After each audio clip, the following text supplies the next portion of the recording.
কিষানগঞ্জ নামের ছোট্ট একটি গ্রাম।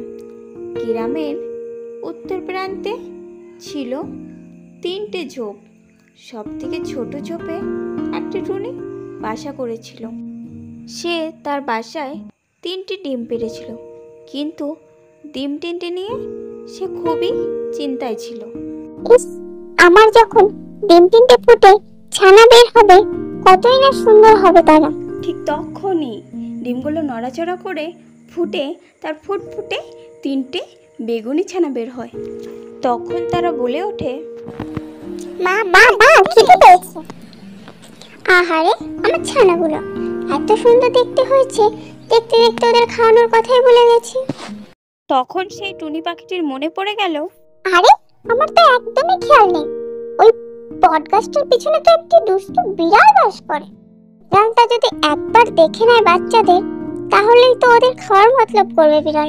আর হ্যাঁ, শোনো বাচ্চারা, আমি তোমাদের জন্য খাবার আনতে যাচ্ছি, কিন্তু ওই বটগাছটির পিছনে একটি দুষ্টু বিড়াল থাকে। সে যেন তোমাদের না দেখে, দেখে ফেললে কিন্তু খুব বিপদ। আমি খাবার আনতে যাচ্ছি তোমাদের জন্য, এই যাব এই আসবো, কিন্তু তোমরা কিন্তু ততক্ষণ বাসা থেকে একদম বেরোবে না। এই বলে টুনি বাচ্চাদের জন্য খাবার আনতে চলে যায়। তখন দুষ্টু বিড়ালটি কোথা থেকে যেন এসে ওই গাছের নিচেই বসে। কিছুক্ষণ পরে সে গাছের দিকে তাকিয়ে দেখতে পায় যে টুনির 3টি ছানা হয়েছে। এদিকে টুনির ছানাগুলো টুনির কথা না মেনে বাসার বাইরে এসেই বসে আছে। আরে, ওই তো টুনি ছানা দিয়েছে, 3টে ছানা হয়েছে, মাঝখানেরটা তো বেশ নাদুস নাদুস হয়েছে, ওটাকেই আগে খেতে হবে। আহা, তার আগে ওদের খাওয়ার জন্য আমাকে একটা মশলা বাড়তে হবে। না, টুনি চলে এসছে, আজ যাই, কাল আবার আসবো। আরে বাচ্চারা, তোমরা ঠিক আছো তো? হ্যাঁ মা, এসেছিল ওই দুষ্টু বিড়ালটা। জানো না, ভাইয়ের দিকে বিড়ালটি ড্যাপ ড্যাপ করে তাকিয়েছিল। ওই জন্যই তোদের বারবার করে বলেছিলাম বাসা থেকে একদম বেরোবি না। তোরা যা দুষ্টু হয়েছিস না, তোদের নিয়ে আর পারি না। এখন কি হবে না, কি হবে সেটাই ভাবছি। এখন কিছুদিন আমার বাসায় থাকতে হবে, আর ওই দুষ্টু বিড়ালটাকে বোকা বানাতে হবে। ওই দেখো মা, দুষ্টু বিড়ালটা কোটি কোটি পায়ে আমাদের দিকেই আসছে। এই যা যা যা, তোরা সব লুকিয়ে পড়, খবরদার একদম বেরোবি না। টুনি, ও টুনি, কি করছিস না? বাসায় আছিস বোন? এমন ভাবে বোন বলছে যেন ওর নিজের বোন। জানি না আর ওর মতলবটা কি, কিন্তু এই বিড়াল বেটাকে বোকা বানাতে হবে। পেন নাম হই মহারানী। আরে, কি সৌভাগ্য যে আমার, আজ আমার বাড়িতে মহারানীর পায়ের ধুলো পড়লো। আরে না না, এই তো তোদের বাসার পাশ দিয়ে যাচ্ছিলাম, তাই একটু খোঁজ নিতে এসেছিলাম। ও মা, বেচারি টুনি পাখি, কি ভালো কি ভালো, আমার সঙ্গে কত সুন্দরভাবে কথা বলে। আমাকে কিনা বলে মহারানী, আর আমি কিনা ওদের বাচ্চাকে খেতে যাচ্ছিলাম। ছি। আরে, কি ভাবছেন মহারানী? ও না না, তেমন কিছু না। না, আজ যাই বোন, পরে আসবো, বাড়িতে মেলা কাজ আছে। এই কথা বলে দুষ্টু বিড়ালটি সেখান থেকে চলে যায়। আয় আয় আয়, বেরিয়ে আয় তোরা সবাই। মা, দুষ্টু বিড়ালটা এবার এলে কিন্তু আমি ওর মাথা ঠুকরে রক্ত বের করে দেব। আরে না না, তোরা এখনো খুব ছোট, এখন একটু আমাদেরকে সাবধানে থাকতে হবে। তারপর তোরা ওরা শিখলে আমরা দূরে কোথাও চলে যাব। বেশ, শোনো বাচ্চারা, এখন তো ওই দুষ্টু বিড়ালটা চলে গেছে, এখন আর আসবে বলে মনে হয় না। যাই, আমি তোমাদের জন্য কিছু খাবার সংগ্রহ করে নিয়ে আসি।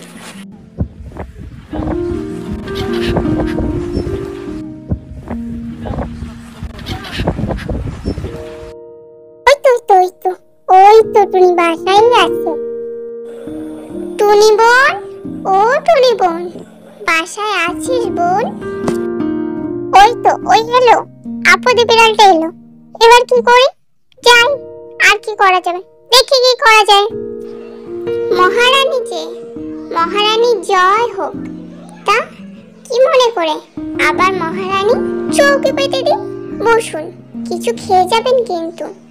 কি সুন্দর দেখতে, আহা কি করে যে চোখ সরাই। না না, দেখতে এসেছিলাম তোর বাচ্চাগুলো কি করছে।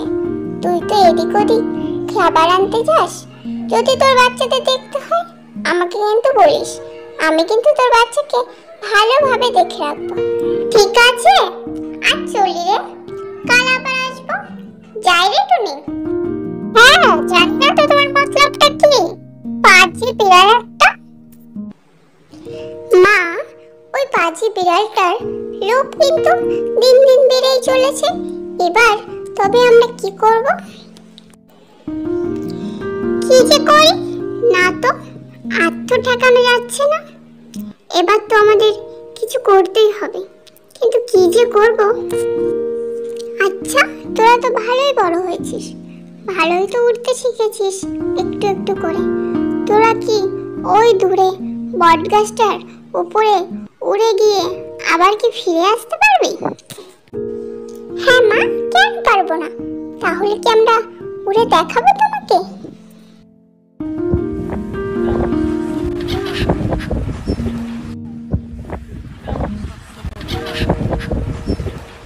দেখলে মা, আমরা কত সুন্দর উঠতে পারি। আর আমরা তো বড় হয়ে গেছি না মা? হ্যাঁ বাচ্চারা, তোমরা অনেক বড় হয়ে গেছো। আর এবার ওই পাজি বিড়াল বেটাকে মজা দেখাতে হবে। টুনি আমাকে নিশ্চয় বোকা বানাচ্ছে, না হলে আমার সাথে এত ভালো করে কথা, আমাকে এত তোষামত করছে, কিছু একটা কেমন একটা জানি লাগছে। না না না, আমাকে আর টুনির কথায় বললে হবে না।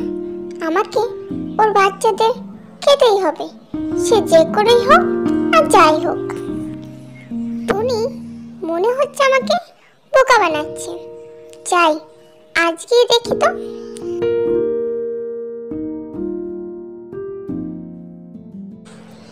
মা দেখো, বদমাস বিড়ালটা ঠিক সময় এসে হাজির হয়েছে। পাজি বিড়াল একটা। কি রে টুনি, তোর বাচ্চারা এমন করে কেন বলছে রে? কি ব্যাপার বলতো? ওরা একদম ঠিক বলেছে, পাজি বিড়াল একটা। খুব শখ না আমার বাচ্চাদের খাবে? চালাক টুনি, এই ছিল তোর মনে। আর আমি ভেবেছি বেচারি টুনি আমার কত প্রশংসা করে, কত ভালো। আর তুই কি না আমাকে এভাবে বোকা বানালি? দাঁড়া না, তোকে দেখাচ্ছি মজা। ওখানে দাঁড়া টুনি, বাচ্চারা উড়ে যাও। ভাইরা সব একসাথে চলো। ও মা গো, এ কি, একটু কাটা ফুটছে মনে হচ্ছে পায়ে। আরে আমার পা গেল। টুনি ইচ্ছে করে ফেলে রেখেছিস না? কেমন লাগে মহারানী? হতচ্ছাড়ি, লক্ষ্মী ছাড়া বিড়াল কোথাকার, আমার বাচ্চাদের খাবি? খুব শখ ছিল না? দেখ এখন কেমন লাগে। লোভে পাপ আর পাপে মৃত্যু। আর আমি আগে থেকে আমাদের বাসায় কাটা ছড়িয়ে রেখেছিলাম। টুনি রে টুনি, বোন আমার, আমাকে এবারের মতো ক্ষমা করে দে। আমি আর কখনো লোভ করব না, এই শেষবার।